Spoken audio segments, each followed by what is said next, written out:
Hi all, welcome back to Dhanvi vlogs. ಎಲ್ಲರೂ ಹೇಗಿದ್ದೀರಾ? I hope ಎಲ್ಲರೂ ಚೆನ್ನಾಗಿದ್ದೀರಾ ಅಂದ್ಕೊಂಡಿದ್ದೀನಿ.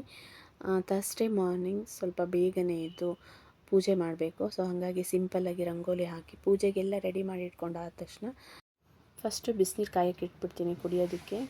ಈ ಕರೋನಾ ಆದಮೇಲೆ ಬಿಸಿನೀರಿಗೆ ಅಡ್ಜಸ್ಟ್ ಆಗಿಬಿಟ್ಟಿದ್ದೀವಿ. ಹಾಗಾಗಿ ತಣ್ಣೀರು ಕುಡಿಬೇಕು ಅಂದರೆ ಸ್ವಲ್ಪ ಕಷ್ಟ ಆಗುತ್ತೆ. ಹಾಗಾಗಿ ಫ್ಲಾಸ್ಕು ಆಫೀಸ್ಗೂ ತೊಗೊಂಡು ಹೋಗಬೇಕಲ್ವ. ಹಾಗಾಗಿ ದೊಡ್ಡ ಪಾತ್ರೆಯಲ್ಲೇ ಒಂದು ಸತಿ ಬಿಸಿನೀರು ಕಾಯಿಸ್ಬಿಡ್ತೀನಿ.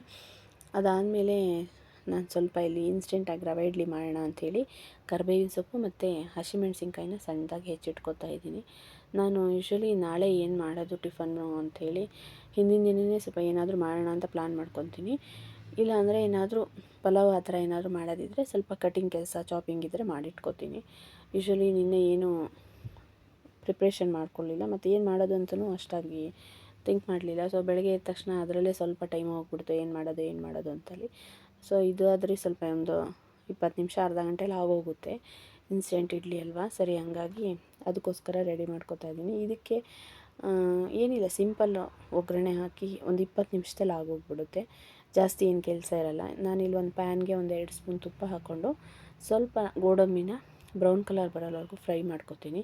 ಗೋಡಂಬಿ ಈಸ್ ಆಪ್ಷನಲ್ಲು, ನಿಮಗೆ ಬೇಕಂದರೆ ಹಾಕೋಬೋದು, ಬೇಡ ಅಂದರೆ ಪರವಾಗಿಲ್ಲ. ನಾನಿಲ್ಲಿ ಹಾಕಿದ್ರೆ ಚೆನ್ನಾಗಿರುತ್ತೆ ಅಂತ ಹಾಕ್ತಾಯಿದ್ದೀನಿ ಅಷ್ಟೇ. ಆಮೇಲೆ ನಿಮಗೆ ತುಪ್ಪನೂ ಅಷ್ಟೇ, ತುಪ್ಪನೇ ಯೂಸ್ ಮಾಡಬೇಕು ಅಂತ ಏನಿಲ್ಲ, ಎಣ್ಣೆನೂ ಕೂಡ ಯೂಸ್ ಮಾಡ್ಬೋದು. ನಾನು ಸ್ವಲ್ಪ ತುಪ್ಪ ಹಾಕಿದ್ರೆ ಚೆನ್ನಾಗಿರುತ್ತೆ ಅಂತ ತುಪ್ಪ ಬಳಸಿದ್ದೀನಿ ಅಷ್ಟೇ. ಮತ್ತು ಒಂದು 2 ಸ್ಪೂನ್ ತುಪ್ಪ ಹಾಕ್ಕೊಂಡು ಅದೇ ಕಡಾಯಿಗೆ ಅದಕ್ಕಾದ ನಂತರ ಒಂದು ಸ್ವಲ್ಪ ಸಾಸಿವೆ, ಸ್ವಲ್ಪ ಜೀರಿಗೆ, ಅದಾದಮೇಲೆ 1 ಸ್ಪೂನ್ ಆಗೋಷ್ಟು ಕಡಲೆಬೇಳೆ ಹಾಕಿದ್ದೀನಿ. ಒಂದು ಅರ್ಧ ಟೇಬಲ್ ಸ್ಪೂನ್ ಆಗೋಷ್ಟು ಉದ್ದಿನಬೇಳೆ ಹಾಕಿ ಬ್ರೌನ್ ಕಲರ್ ಬರೋವರೆಗೂ ಉದ್ದಿನಬೇಳೆ ಮತ್ತು ಕಡಲೆಬೇಳೆನ ಚೆನ್ನಾಗಿ ಫ್ರೈ ಮಾಡ್ಕೋಬೇಕು. ಅದೊಂದು ಅರೋಮಾ ಬರುತ್ತಲ್ವ, ಅಲ್ಲಿವರೆಗೂ ಚೆನ್ನಾಗಿ ಫ್ರೈ ಮಾಡ್ಕೊಂಡು ಆದಮೇಲೆ ಒಂದು ಕಟ್ ಮಾಡಿ ಇಟ್ಕೊಂಡಿರ್ತೀವಲ್ಲ ನಾವು ಕರಿಬೇವು ಮತ್ತು ಹಸಿಮೆಣ್ಸಿನ್ಕಾಯಿ, ಸ್ವಲ್ಪ ಇಂಗನ್ನ ಹಾಕಿ ಅದನ್ನು ಕೂಡ ಒಂದು 2 ನಿಮಿಷ ಫ್ರೈ ಮಾಡ್ಕೊಂಡಾದ ನಂತರ ನಾನಿಲ್ಲಿ ಒಂದು 1/4 kg ಆಗೋಷ್ಟು ಇಡ್ಲಿ ರವೆನ ಬಳಸಿದ್ದೀನಿ. ಆ ಇಡ್ಲಿ ರವೆನ ಹಾಕಿ ಚೆನ್ನಾಗಿ ಅರೋಮಾ ಬರೋವರೆಗೂ ಹುರಿಬೇಕು. ಅಷ್ಟರಲ್ಲಿ ನನಗೆ ಯಾರೋ ಒಬ್ಬರು ಹೀಗೆ ಕೇಳಿದರು, ನಂದು BSc ಆಗಿದೆ, ICARಲ್ಲಿ ಎಕ್ಸಾಮ್ ತೊಗೊತಾರಲ್ಲ, ಅದು ಏನು ಎಕ್ಸಾಮ್ ಅಂತ. ಸೊ ನಾನು ಈ ವಿಡಿಯೋದಲ್ಲಿ ಹೇಳ್ತಾ ಇದ್ದೀನಿ, ಯಾರಿಗಾರು ಹೆಲ್ಪ್ಫುಲ್ ಆಗ್ಬೋದು ಅಂಥೇಳಿ. BSc ಅಗ್ರಿ ಅಂತಲೇ ಏನಿಲ್ಲ, ಸೆವೆರಲ್ ಸೈನ್ಸ್ ಸಬ್ಜೆಕ್ಟ್ಗಳಿಗೆ ICARಲ್ಲಿ CSIR ನೆಟ್ ಅಂತ ಕಂಡಕ್ಟ್ ಮಾಡ್ತಾರೆ. ಸೊ ನೀವು ಸಪೋಸ್ BSc ಗ್ರ್ಯಾಜುಯೇಟ್ ಕಂಪ್ಲೀಟ್ ಆಗಿದ್ದರೆ ಖಂಡಿತವಾಗ್ಲೂ ಅಪ್ಲೈ ಮಾಡ್ಬೋದು. ಇವಾಗ ನೋಡಿ ಚೆನ್ನಾಗಿ ಒಂದು ಅರೋಮಾ ಬರೋವರೆಗೂ ಆ ರವೆ ಹಾಕಿ ನೀಟಾಗಿ ಫ್ರೈ ಮಾಡಿಕೊಂಡು ಸ್ಟವ್ ಆಫ್ ಮಾಡಿ ಅದು ತಣ್ಣಗಾದಮೇಲೆ ಒಂದು ಬೌಲಿಗೆ ಟ್ರಾನ್ಸ್ಫರ್ ಮಾಡಿಕೊಂಡು ಅದಕ್ಕೆ ನಾನು ಇಲ್ಲಿ ಒಂದು 1/4 ಲೀಟ್ರ್ ಆಗೋಷ್ಟು ಮೊಸರನ್ನ ಬಳಸಿದ್ದೀನಿ. ಮೊಸರನ್ನ ಹಾಕಿ ನೀಟಾಗಿ ಮಿಕ್ಸ್ ಮಾಡ್ಕೋಬೇಕು. ಫಸ್ಟ್ ಒಂದು ಮಿಕ್ಸ್ ಕೊಟ್ಕೊಂಡು ಇದರಲ್ಲಿ 1/4 ಲೀಟ್ರ್ ಆಗೋಷ್ಟು ಮೊಸರಿದೆ.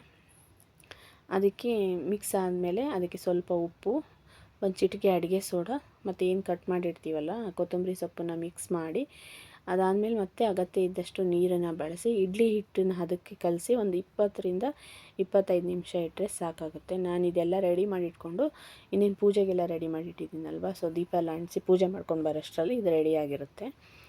ಆಮೇಲೆ ಯಾರು ಕೇಳಿದ್ರಿ ಅಲ್ವಾ, ಸೊ BSc ಅಗ್ರಿ ಆದಮೇಲೆ CSIR ನೆಟ್ ಮಾಡಬೇಕು ಅಂಥೇಳಿ, ಖಂಡಿತವಾಗ್ಲೂ ಮಾಡ್ಬೋದು, ಟ್ರೈ ಮಾಡಿ.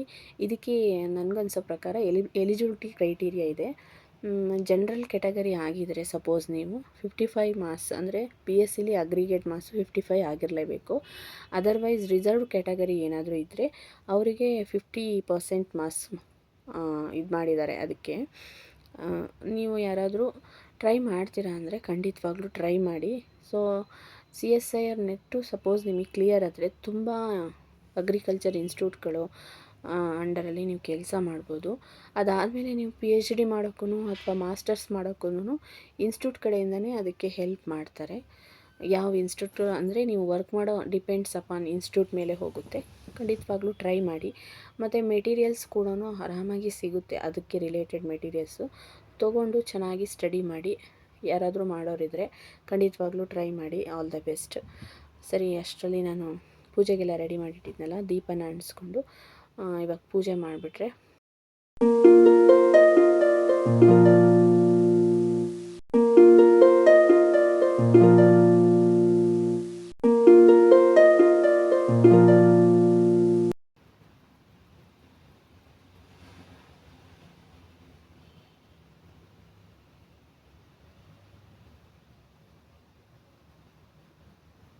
ಸರಿ ಇದೆ. ಪೂಜೆ ಎಲ್ಲ ಮುಗಿಸ್ಕೊಂಡಾದ್ಮೇಲೆ ಒಂದು 25 to 30 ಮಿನಿಟ್ಸ್ ಆಗೋಗಿತ್ತು. ಅಷ್ಟರಲ್ಲಿ ಹಿಟ್ಟು ರೆಡಿಯಾಗಿರುತ್ತಲ್ವ.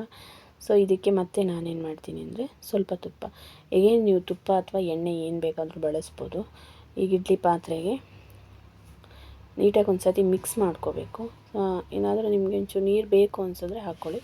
ನನಗೇನು ನೀರು ಅವಶ್ಯಕತೆ ಇಲ್ಲ ಅನಿಸ್ತು. ತೀರಾ ತೆಳ್ಳಗೂ ಮಾಡ್ಕೋಬಾರ್ದು. ತೀರಾ ತೆಳ್ಳಗೆ ಮಾಡಿದ್ರೂ ಇಡ್ಲಿ ಆಮೇಲೆ ಎದ್ದೋಳಲ್ಲ, ಕಷ್ಟ ಆಗುತ್ತೆ. ಸೊ ಹಾಗಾಗಿ ಈ ಹದಕ್ಕಿದ್ರೆ ಸಾಕು. ಇವಾಗ ನಾವು ಇಡ್ಲಿ ಪಾತ್ರೆಗೆ ಸ್ವಲ್ಪ ತುಪ್ಪನ ಚೆನ್ನಾಗಿ ಸವರ್ಬಿಟ್ಟು, ಈಗೇನು ಹುರಿದಿರ್ತೀವಲ್ವ, ಹುರಿದಿಟ್ಕೊಂಡಿದ್ದೀನಲ್ಲ ಆ ಗೋಡಂಬಿನ ಕೆಳಗಡೆ ಹಾಕಿ ಅದ್ರ ಮೇಲೆ ಸ್ವಲ್ಪ ಹಿಟ್ಟನ್ನು ಹಾಕಿ ಬೇಯಕ್ಕಿಟ್ರೆ ಒಂದು 15ರಿಂದ 20 ನಿಮಿಷ ಬೇಯಿಸಿದ್ರೆ ಸಾಕಾಗುತ್ತೆ. ಅದು ರವೆ ಅಲ್ವಾ, ಬೇಗ ಬೆಂದೋಗ್ಬಿಡುತ್ತೆ. ಇದಕ್ಕೆ ನಾವು ಸಬ್ಸಿಗೆ ಸೊಪ್ಪನ್ನು ಹಾಕೋಬೋದು, ಅದು ಕೂಡ ತುಂಬ ಚೆನ್ನಾಗಿರುತ್ತೆ. ನಾನು ಸೊಪ್ಪು ಇರಲಿಲ್ಲ ಹಾಗಾಗಿ ಬಳಸಿಲ್ಲ. ಸಪೋಸ್ ನಿಮ್ಮ ಹತ್ರ ಇದೆ ಅಂದರೆ ಸಬ್ಸಿಗೆ ಸೊಪ್ಪನ್ನು ಬಳಸಿ, ಚೆನ್ನಾಗಿರುತ್ತೆ. ಸಬ್ಸಿಗೆ ಸೊಪ್ಪನ್ನು ಬಳಸಿ. ಆಮೇಲೆ ಒಂಚೂರು ಕಾಯಿ ತುರಿ ಹಾಕಿದ್ರೂ ಚೆನ್ನಾಗಿರುತ್ತೆ. ಇಷ್ಟ ಆಗಿಲ್ಲ ಅಂದರೆ ಸ್ಕಿಪ್ ಮಾಡ್ಬೋದು. ಕಾಯಿ ತುರಿ, ಸ್ವಲ್ಪ ಸಬ್ಸಿಗೆ ಸೊಪ್ಪು. ಇವಾಗ ನಾನು ಏನು ಹಾಕಿದ್ದೀನೋ ಅಷ್ಟು ಇಂಗ್ರೀಡಿಯೆಂಟ್ಸ್ ಹಾಕಿದ್ರೆ ರವೆ ಇಡ್ಲಿ ನೀವು ಹೋಟ್ಲಲ್ಲೆಲ್ಲ ತಿಂತೀರಲ್ವ, ಸೇಮ್ ಅದೇ ಥರನೇ ಇರುತ್ತೆ. ಯಾರಾದರೂ ಸಪೋಸ್ ಇನ್ಸ್ಟೆಂಟಾಗಿ ಬ್ರೇಕ್ಫಾಸ್ಟಿಗೇನು ಪ್ರಿಪ್ರೇಷನ್ ಮಾಡ್ಕೊಂಡಿಲ್ಲ, ಬೆಳಿಗ್ಗೆ ಏನು ಪ್ಲ್ಯಾನ್ ಮಾಡಿಲ್ಲ, ವರ್ಕಿಂಗ್ ಹೋಗೋರಿಗೆಲ್ಲ ಸ್ವಲ್ಪ ಕಷ್ಟ ಅಲ್ಲ, ಅದಕ್ಕೋಸ್ಕರ ಆ ಥರ ಅನ್ನೋರು ಈ ಥರ ಇಡ್ಲಿ ಮಾಡ್ಬೋದು. ಬೇಗನೂ ಆಗೋಗುತ್ತೆ. ಸೊ ಚೆನ್ನಾಗೂ ಇರುತ್ತಲ್ವ, ತಿನ್ನೋಕ್ಕೂ ಕೂಡ ಚೆನ್ನಾಗಿರುತ್ತೆ. ಬಾಕ್ಸಿಗೂ ಕೂಡ ಕ್ಯಾರಿ ಮಾಡ್ಬೋದು. ನಾನಿವಾಗ ಏನು ಗೋಡಂಬಿ ಹುರಿದಿಟ್ಕೊಂಡಿದ್ದೀನಲ್ವ ಅದನ್ನು ಕೆಳಗಡೆ ಹಾಕಿ ಇಡ್ಲಿ ಬ್ಯಾಟರ್ ರೆಡಿ ಮಾಡಿದ್ದೀನಲ್ವ, ಆ ಬ್ಯಾಟ್ರನ್ನ ನೀಟಾಗಿ ಫಿಲ್ ಮಾಡ್ಕೊತಾ ಇದ್ದೀನಿ. ಜಾಸ್ತಿ ಫುಲ್ ಹಾಕಬೇಡಿ, ಯಾಕಂದರೆ ಅದು ಆಚೆ ಕಡೆ ಬಂದುಬಿಡುತ್ತೆ ಹಿಟ್ಟು. ಹಾಗಾಗಿ ನಾನು ಒಂದು 3/4% ಅಷ್ಟು ಹಿಟ್ಟನ್ನು ಹಾಕಿ ನೀಟಾಗಿ ಎಲ್ಲದಕ್ಕೂ ಹಾಕಿ ಒಂದು 20ರಿಂದ 20 ನಿಮಿಷ ಬೇಯಿಸಿದ್ದೀನಿ ಅಷ್ಟೇ. ಚೆನ್ನಾಗಿ ಬೆಂದ್ಕೊಳ್ಳುತ್ತೆ, ಸಾಕು ಅಷ್ಟೇ.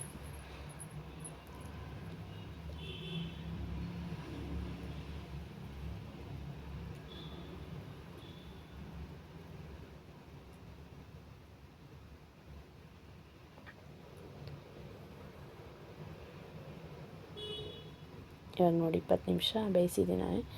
ಅಷ್ಟರಲ್ಲಿ ಇಡ್ಲಿ ರೆಡಿ ಆಗೋಯಿತು.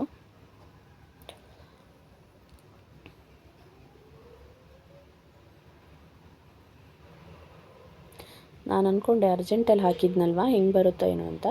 ಹಾಗೇನಿಲ್ಲ, ತುಂಬಾ ಚೆನ್ನಾಗಿ ಬಂದಿತ್ತು. ಇಡ್ಲಿನೂ ಕೂಡ ಅಂಟ್ಕೊಂಡು ಆ ಥರ ಎಲ್ಲ ಏನೂ ಇಲ್ಲ, ತುಂಬ ಚೆನ್ನಾಗಿ ಬಂತು. ಅದ್ರ ಜೊತೆಗೆ ನೀರು ಚಟ್ನಿ ಥರ, ಕಾಯಿ ಚಟ್ನಿನೂ ಸ್ವಲ್ಪ ನೀರು ಥರ ಮಾಡ್ತಾರಲ್ವ, ಆ ಥರ ಮಾಡಿದ್ದೆ. ಎರಡು ಕಾಂಬಿನೇಷನ್ ತುಂಬ ಚೆನ್ನಾಗಿತ್ತು. ಸಪೋಸ್ ಯಾರಾದರೂ ಟ್ರೈ ಮಾಡ್ತೀರಾ ಅಂದರೆ ಖಂಡಿತವಾಗ್ಲೂ ಟ್ರೈ ಮಾಡಿ. ಒಂದೊಳ್ಳೆ ಬ್ರೇಕ್ಫಾಸ್ಟ್ ಇದು, ಆ್ಯಕ್ಚುಲಿ ಇನ್ಸ್ಟೆಂಟಾಗಿ ಆಗುವಂಥದ್ದು. ಸಪೋಸ್ ಯಾರಿಗಾರು ಇಷ್ಟ ಆಗಿದ್ದರೆ ಲೈಕ್ ಮಾಡಿ, ಶೇರ್ ಮಾಡಿ, ಸಬ್ಸ್ಕ್ರೈಬ್ ಮಾಡಿ.